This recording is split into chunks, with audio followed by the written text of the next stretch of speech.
Hi, welcome back to the table before me. I am joined here today with Bryan Norris, candidate for Secretary of State. I'm going to let you go ahead and introduce yourself and then we'll get started. Yeah. Well, first, thank you so much for having me. I like the Absolutely. setup. This is the second time I've ever been to Pine Bluff, so Wow. it's good to get in here and work the area a little bit and get to know some people. Wish I had more time. Wish Yeah, I could go to that I restaurant. know. Cajun Day cuisine too is my soon. absolute favorite You cuisine got to of come all. back. I got to come back. Make a promise. I will. It's Okay. done. Hopefully, I'll come back as Secretary of State and Ooh, we'll make it a thing. Maybe we can have you cater the yes. inauguration thing. I'm Yes. digging it. Come on. I'm digging it. Let's do it. I am Bryan Norris, like Chuck, but no relation. So don't forget that when you go to the polls, please. Good luck forgetting it now if it should already be stuck in there. But I'm nobody special. I'm just an average human being that loves his country, loves his state, and loves his people. I tell people everywhere I go, a community, a city, a state, a nation is nothing more than the sum total of its people. And I love my people enough to sign the dotted line after 9/11 to go and meet the need where my country needed me at that time. Not because of the president, not because of the Republican Party, not because of the government, but because of we the people and the republic that we are and what we stand for and our ideas and who we are and who we can become. And more importantly, what kind of nation will my children inherit one day as they grow up? So I grew up like most Arkansans, impoverished, poor from the Delta, town called Truman, Arkansas. Um, didn't have a lot, but didn't know what I didn't have growing up, right? I mean, my mom provided well for me, single mom. Started life in the projects, and then we moved and graduated to an old sharecropper's farm outside in the country. And it was a blessing. I had lots of time with family, lots of time with cousins. Didn't have a whole lot of things, but I had everything that I needed, right? But I didn't realize how poor we were until I was detached and went and lived and traveled throughout the world and started making some real money and doing something with myself. And then I come back and I'm like, wow, we were poor, right? And then as I've moved back after retiring from the Army, there's still too many people in this state that are trapped in that cycle. You drive all across the state, and it doesn't matter whether it's the Delta, Central Arkansas, Southwest Arkansas, the Ozarks. We are a very poor state and unnecessarily, and that's one of the things that I want to help fix. I call it generational wealth. I want to help bring generational wealth to this state that elevates and lifts everyone across all lines, whether you're Democrat, Libertarian, Republican, conservative, crazy, hippie, liberal, whatever. A rising tide lifts all ships, and as all ships lift up, everybody's quality of life gets a little bit better. And then you got to find some really strange things to complain about, right? When everything else is taken care of. I tell people I want my kids' problem to be, well, do I purchase the Bentley or do I get the plane? Yeah, That's the kind of issues that's a and good concern. problem to have. I'm dead serious when I tell people, like, I'm not upset with people being rich. I want you to be rich. I've never seen a poor man give another man a job. And we need a lot more jobs. So we need a lot more rich people that's trying to do things and spreading that wealth out to elevate everyone else's up. I have my bachelor's in business management. I have my project management certificate in project management, of course, and I have my master's degree in transformational leadership. I was a first sergeant in the United States Army, retired from that. I have every leadership billet in that journey that it takes, along with all that education, from team leader all the way up through operations sergeant major. I was not an operations sergeant major, but I did feel that position. If the government can put you in a position where you have more accountability and responsibility and not pay you for it, they will gladly do so. And they did that for me. So you can think of an operations sergeant major as like a COO equivalent of a medium to large size business in terms of responsibility, money, and things that they have to do. So I want to bring all that to the Secretary of State's office and deliver transparency and accountability. And I want to work really hard, faster than anyone else has, to find a way to bring opportunities to this state like never before. So I think That's maybe I went a amazing. little bit long in the tooth, No, but no. I think that's amazing.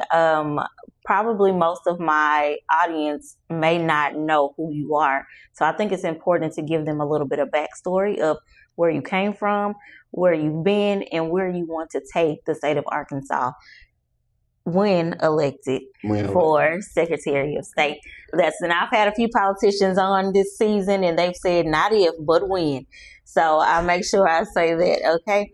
But a question for you. Well, first I want to say this. This is my first time meeting, and his first time meeting me. But when I do my marketing promo, I send over an email asking you for a brief bio, a headshot. And your headshot came back as a photo of his whole family. And for a moment, I paused. I was like, I asked for a headshot. And then it clicked. I was like, this is who he is. He is representing his family to his core. He's taking his family on his journey with him. I want to give you a moment to say hello, give your shout outs. Tell us a little bit about your family. Yeah, Kel, kids, love you. So when we started this process, it was a conversation at the dinner table, straight up.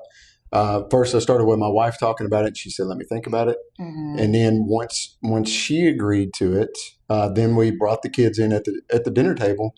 And I said, this is what we're going to do. We're going to take your input, but the end decision belongs to me and your mother. And we've already made that decision. Mm-hmm. Now, this will impact you. So what can we do to mitigate some of your concerns that you're going to have that I'm going to be involved in this process? It's going to eat up a lot of our time. Well, they said, we want your phone when you're at home to be turned off at 5:30, no phone on Sundays, and make every breakfast that you can. And so that was the deal that we made. I haven't been great with the phone after 5:30 because, people get off work and they start hitting me up in social media, mm-hmm. going crazy. So they're very quick to remind me of my promises when we're supposed to be hanging out. Right. My phone's going off. But I try my best to keep my word and do everything I can for the agreement that we made, because mm-hmm. I think it's important. Mm-hmm. You remember those little things. Mm-hmm. And I tell them when I fail them, like, you're absolutely right. I take ownership of this. I did not meet what we agreed upon, but here's why it's important, and I'll close it out as quickly as possible, and then I'll direct my attention back to you. So they're very receptive, and it's a team effort. They know it. They help me out at team. My wife packs my lunches most of the time, packs my breakfast for me if I'm leaving really early, gets my clothes ready, takes care of all that stuff. And the kids, they haven't complained. Because he looks sharp, guys. She does well. I was like, I like that tie and shirt combination when he came in. I didn't say anything. My oldest daughter. She did this one. Hey, oldest daughter, you did great. But yeah, I think that is amazing. And as a woman who grew up with a father who was very much present, the agreement that you're keeping, or the contract that you're keeping with your daughters, is shaping them to understand the type of man that they're going to be looking for when it's time to build their own families. So I think that is so important. You're the first example that they had. Absolutely. Mm-hmm. My wife said the same thing. So I came from a single mom, but my wife came from a very phenomenal family. Her dad is awesome. I love him. Most people, they have those snide remarks about their in-laws and stuff. Mm-hmm. Not me. I relish the time I get to spend with mine. Mm-hmm. But I've always paid attention. And I paid attention earlier on in life, too, about why my family was broken and not working and what made these different. Mm-hmm. And I tried to emulate some of those things and take them in. And me and my father-in-law have had a lot of in-depth conversations about that role and about the importance, because he has got 4 kids, and they're all 4 doing extremely well. That's amazing. Where my family, my mom, she had 3 kids. Not all 3 are doing extremely well, right? And I think that's a rinse and repeat scenario that you see across our state and nation. Yeah. Sam Beavers, he was on right before you, and we kind of touched on the fact that how having that father present in the home really does make a difference, and how we as a community and hopefully as a state can come together and start addressing that issue in some capacity. Not sure that it'll be in your role, but hopefully in your spare time you can. If we can give dads more money, then maybe they can, do more to stay there and take better care, right? Because I think with men, we are egotistical, right? We do have that on us, and we see we're the protector, we're the provider, and so when you're faced with an economy to where you can't provide, and you can't even meet like a little bit more than the basic necessities, right? You want to do all these extra things, but you're faced with a situation where the average income in the state of Arkansas is $67,000 a year for a household. right? Mm. Well, how can you live on that when your house payment is going to be a couple $1,000s? Your insurance for all your vehicles in your house is going to be a couple thousand a year. Your food bill is going to be 1,500 plus for a family of three a year, and all your utilities and then fuel for your vehicle and everything starts building up. Like you can't do more. So if we can make Dad more proud and to put more jingle in his pocket to provide better, then maybe he doesn't want to leave that situation, wants to stay in that situation and fulfill his role. Right. Let's talk a little bit about that. So, as you're in your candidacy for Secretary of State of Arkansas, talk to us about how you want to better the economy through businesses, through entrepreneurship, through businesses coming into the state of Arkansas. What's your goal? What's your plan? Okay. So we're definitely going to hit on that, but I want to put some check marks out before we go so we hit these. Everyone needs to be aware of what the Secretary of State does in totality because a lot of people don't have an understanding of it. It's a very large office. You have elections, all the election stuff, business, Capitol grounds, security for the legislature, security for the governors, maintenance of the Capitol grounds, all that, and then ancillary things to include redrawing the district maps after the census, which is huge, right? Let's focus on business. Okay. So I've made a lot of bold claims, right? A go without a plan is a wish. So one, we have to speak truth and meet where we are, right? Let me give you some numbers. When I say meet where we are, what does that mean? Let's talk about that. So for 20 plus years, we've been 49th in health, and 44% of families are struggling. But the number one thing that people need to focus on is the ALICE metric. And a lot of people don't know what that means. So the ALICE metric is done by the United Way, and it's assets, limited income, commercial availability, right? Arkansas, 47% of the people are on the ALICE metric, means 47% of our people can't afford the basic necessities of life, which rings true because we're the number one for food insecurity in the nation, right? So how can we be the most affordable state to live in when our people can't afford food, right? So those are talking points. We're not being honest with ourselves throughout the state.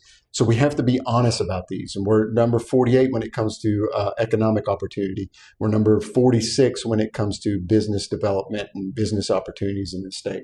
So we got to be honest with ourselves about that. What can the Secretary of State do that? Well, I'm not a legislative authority.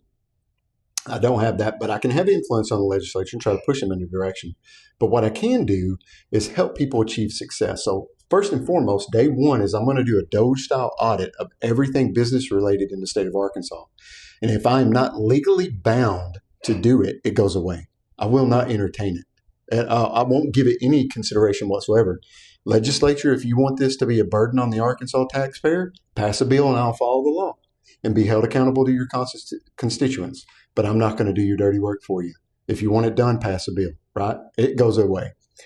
If I am able to remove the filing fees in total, I will. If I'm able to reduce them, I will. That's going to be a question that we got to figure out the legalities of, right? Because there is something that says that you have to be able to finance the office that you're running for with employment people that do the job of the offices. And when you say filing fees, clarify what you mean. So when you file to open a business, when you do your franchise tax fees, when you do all that stuff, that all comes through my office, right?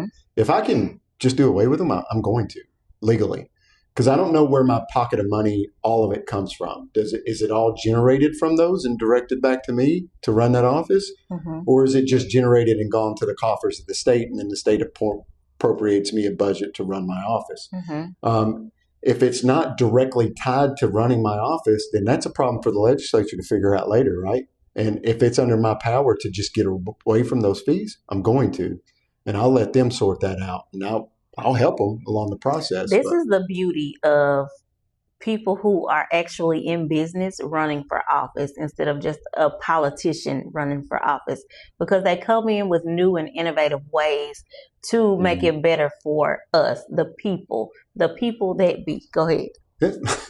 Well, you're absolutely right. And we hit on that a little bit before we talked. But let's figure out, okay, more grand ideas, more talking points, but how do we start planning out that roadmap?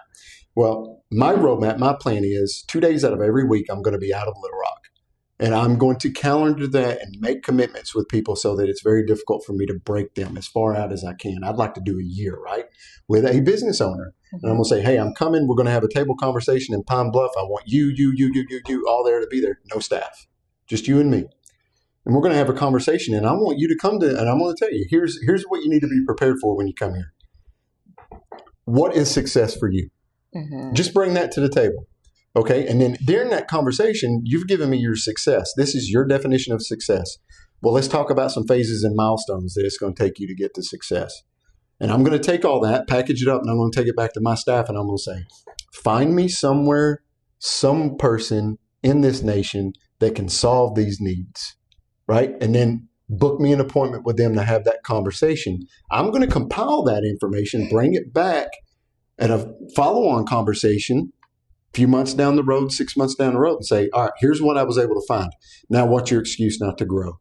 Because the more small businesses that can grow is more employment, the more money that you make, the more that you can pay, the more things that you're doing right. That elevates everyone, because more than 90% of the employment in the state of Arkansas is done at the small business level. So I hear it all over the place. I can do more. I want to do more. I don't want to deal with the crap that it takes to do more. Yeah. So I'm going to take away those excuses, and then I'm going to look you in the face and be like, okay, you said you could. You said you wanted to. I did my part. Now it's time for you to do yours, right? And we're just going to build upon that with, at the same time, we're going to create what I like to call a knowledge center of excellence in the Secretary of State's website for businesses, where they can come and see the things that we've done and we've talked about doing and things that have been working and whatnot. And I'm not afraid of failure. We're going to do anything and everything. And if it's not working, we're going to assess why it didn't work. We're going to adapt to it. And we're going to try something else and make it work. But everyone will be able to see this and replicate it. Hopefully, we'll get a lot of buy-in from a lot of really smart entrepreneurs that'll be like, okay, I've already tried that. So don't go down that road because it's not going to succeed based on X, Y, and Z. But this worked for me. Maybe you can adapt it and figure it out for that. And have that to be a living document, a living workspace, kind of like Reddit, right? It's kind of what I'm seeing in my mind. Maybe that won't play out that way, but that's kind of what I'm seeing, to where you have these breakout channels that has a source of truth at the Secretary of State's office where everybody are learning from one another within the state, and we're all growing together. Yeah. And I feel like, that's going to be good, because before we got on camera, he codes. You can't see my finger. Yeah, that one. He codes. So the type of mind that he has, I just met him, but I'm really good at learning and understanding how people learn and think quickly. So his brain it has compartments, and he can see a problem, he can find a problem, and then he can create a solution that is technologically savvy, that is quick, that is efficient. And I'm really excited to see what you would do in the seat of Secretary of State. I'm really excited to see what that would look like because of the way your brain works. Well, I don't want to be governor. I don't want to go to D.C. I want to do what our founders intended to do, which is to be a steward of a seat for a brief moment in time and do everything in my power, physically and mentally, to improve it, and then go back and deal with the consequences of decisions and choices and policies that I enacted. And join the rest of you. Hopefully it's a little bit better on the other side. Hopefully it's a little bit better on the other side. Listen, I'm excited. Okay, so what else? What other policies? What other plans? The number one thing that we can do in this state to create transformational wealth for our people in our state is the lithium deposits down in southern Arkansas. But no one in the legislature or government that I have found is thinking of it the way that I am in that regard. And I am very fearful that Texas is going to rape our soil and take that resource, and their great grandkids are going to be the ones choosing the private plane or the Bentley, right? Instead of our kids. Because here's the issue. In less than 5 years, AI is going to consume 100% of the nation's energy output. It's going to happen. AI has been put on the National Defended Asset List, meaning if your electricity has to go off over AI's, your electricity is going to go off so that this asset doesn't lose what it has to do. It's on the NDA agreement that was signed into law just recently. So we've got to contend with that. Now, we can produce more energy but there's nowhere for it to go. That's the way our grid is designed. It's designed to meet demand as demand is being raised or lowered, right? So they can influx power or they can decrease power pretty much on demand, but there's nowhere to store it. So they can't create surplus power. Lithium can solve that problem. We can mine the lithium in the state and make money on it. Then we can manufacture the batteries from the lithium in the state and make money that way.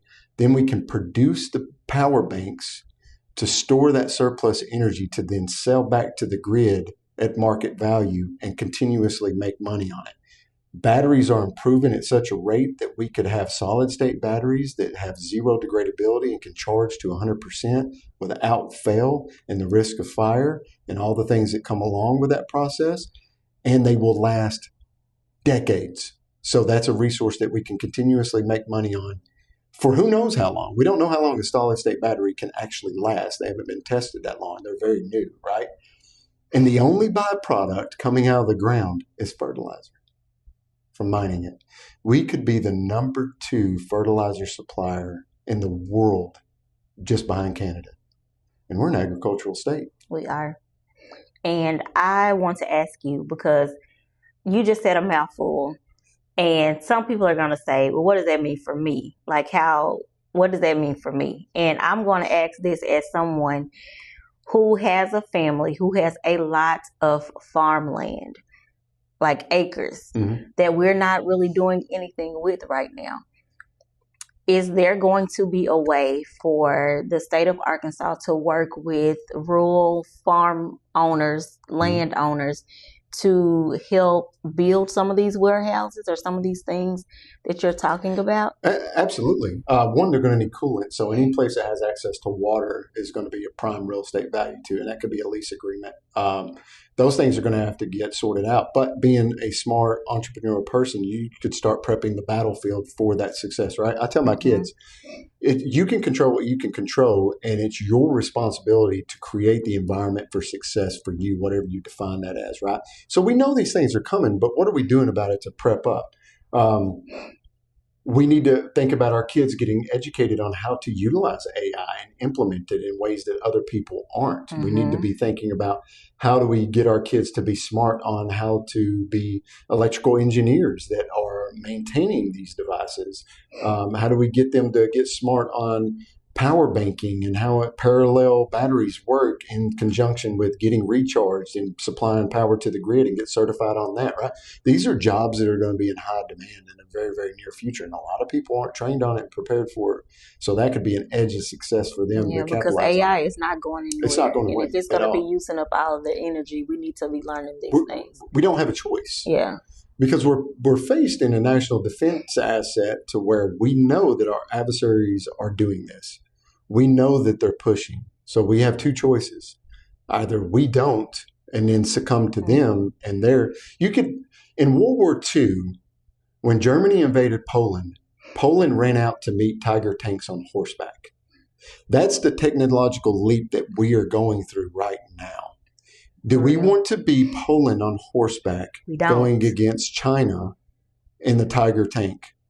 Or do we want to meet tank for tank? Yeah. Right? Absolutely. At the very least. At the very least. Yeah. Hopefully we've got some the better sized tank. Yeah. Yeah. Hopefully. Well, y'all, you know what? I'm going to tell you this. Before I was a business owner and I was a voter, I've been voting since I was 18. I would go in, and when Secretary of State was on the ballot, I would just pick one. But sitting here and having this conversation and being a business owner for the past 10 years has really changed my mindset, opened my eyes. And even if you're not a business owner, everything that he does in this position will affect you. Yes. You will be affected. So the whole point of this show and any other political candidate that I have on is for you guys to be informed. I want you to be informed when you go to the polls. I want you to know what the candidates are planning for the state of Arkansas, for the county of Jefferson, per se. But this has been a really insightful conversation. Well, thank you. I've had a good time. Awesome. I did hear on your other podcast, because I watched the one you did with Chris. Hey, Chris Phillips. He's a good guy. Yeah, he is. Something about oil. Yeah, there's oil down south, and they can do so. Does your family have pine out there on their farm? Do we have pine? We have a lot of trees. Yeah, we do. So they're probably not even trying to harvest it because right now it costs you money to cut pine. Yeah. But you can make jet fuel from pine pulp. And the refineries in southern Arkansas are capable of retooling to do that, but no one's working on it toward it. And maybe it's not profitable to make the jet fuel. That's a hard argument to make to me because it's in demand and there's always a market value for it. But something's better than nothing. And what kind of infrastructure are we doing for our pine barrens and farm owners across the state? And it has second, third order effects. If you don't maintain forests become a hazard. And if it costs you money to maintain a forest, you don't want to maintain the forest, right? Because it's an expense that used to make you money and now it's costing you money. So what are we doing to mitigate that a little bit beyond just trying to make more paper products that more and more people are not using? Right. Guys, we gotta get to the polls. Let us know the dates. When are we voting? So early voting starts February 17th. If you missed registration, you won't be able to vote in this one. Registration was yesterday. That was the deadline. So early voting begins February 17th with primary day on March 3rd. And that will be something that I will be responsible for going forward, is all of the elections. And if we don't have free, fair, transparent, and honest elections, then we don't have a republic and you're not being represented. And I fought to make sure that the people will be reflected, no matter how much I disagree with it. When I put my rucksack on and I picked up my rifle, I didn't do it for a Democrat, Republican, Independent, any of the acronyms that you can think of. I did it for everyone back home because that's the deal. United States of America. We are a United States of America. You don't get to pick and choose who your family is, right? And we're a family. So even though you don't like them, sometimes you got to sit across from them at the dinner table and just endure them a little bit, right? Respect them, honor them, endure them, and just agree that, hey, you know what? We may not agree on everything at this point, but I love you. We're going to go on about our business and focus on the rest of the stuff afterwards, right? When the big things come up, we'll get together on it. So we've got to solve that problem because we have the lowest voter turnout in the nation, and it's because people don't trust the process. So I make this promise everywhere I go. I will be the first Secretary of State to do a 100% audit of the primary and general. And I will look inside those machines if we're still using them, and I will find out the source code, and we will know whether or not the right person was selected and the people's will was reflected appropriately at the ballot box. To me, 1.3 million people lay underneath the gravestone across this world fighting for that idea. That's the least we can do. So they won't have the excuse, my vote doesn't count. Your vote counts and it matters because Secretary of State is going to make sure that it does. Well, do you have anything else you would like to say? Any ways that we can support you, follow you? Yeah, I do a live stream every Wednesday. I try to, if the campaign permits. I hit it probably about 75% of the time. It's on my Facebook page, Bryan Norris for Secretary of State -Arkansas. My website is bryannorris.org. If you'd like to sign up to volunteer, you could do it that way. Anything that you would like to do, whether that's phone banking, whether that's door knocking, whether that's text banking, whether that's sending emails, or whether that's just giving me ideas that I can go to and meet people that I haven't thought of yet and sending me events and things that's going on in your area. Whatever it is, we'll take it all. And I'll leave you with this. I want to be the type of man that my grown children want to have a relationship with. That defines who I am. That defines the type of person that I'm driving to be on a daily basis. And I think when you think about things holistically, your kids and your family know you more and better than anyone else is ever going to, because you can't fake it 24/7 when you're living under the same roof, sleeping with one another, getting sick, and they're taking care of you, right? Your true character is going to come out. So when my kids are adults and they are choosing to hang out with me in their free time and choosing to take vacations with me, I think that's a pretty good azimuth on how good of a person you are, not just a parent, right? Because the parent fades away. And a child's love is conditional love up until a certain point, right? They are conditioned to love you because you feed them, you provide them security, you do all this stuff. But when those conditions go away and they're able to do it on their own, do they choose to maintain that relationship with you or not, right? That says a lot. That's the type of person that I want to be And when I started this campaign, I made the promise that no one was going to outwork me. I can't control a lot, but I can control my work ethic. And if you look at everything that I've done, I've put the work in and will continue to put the work in. I put the work in as a soldier. I put the work in as a project manager for a Fortune 500 company. And I'm going to put the work in that it takes to elevate this state to new levels and start putting more money in our pockets so that our kids aren't having to leave this state in order to thrive in this world, not just survive. I want the opportunity to earn your votes. I'm not asking you to give it to me, but I want a fair shot at earning it from you. You earned mine. Well, thank you, ma'am. You're welcome, sir. Well, that's all we have for today. Thank you so much for joining us on the table before me. Once we get off of here, I will put all of his email. Well, would you tell us your Facebook page and your website? I got an email too. And email if you like to email him. So I'll put all of that in the comments below. Again, thank you so much. Thank you for traveling here today. Absolutely. Yeah, because he doesn't live here, y'all. He came. So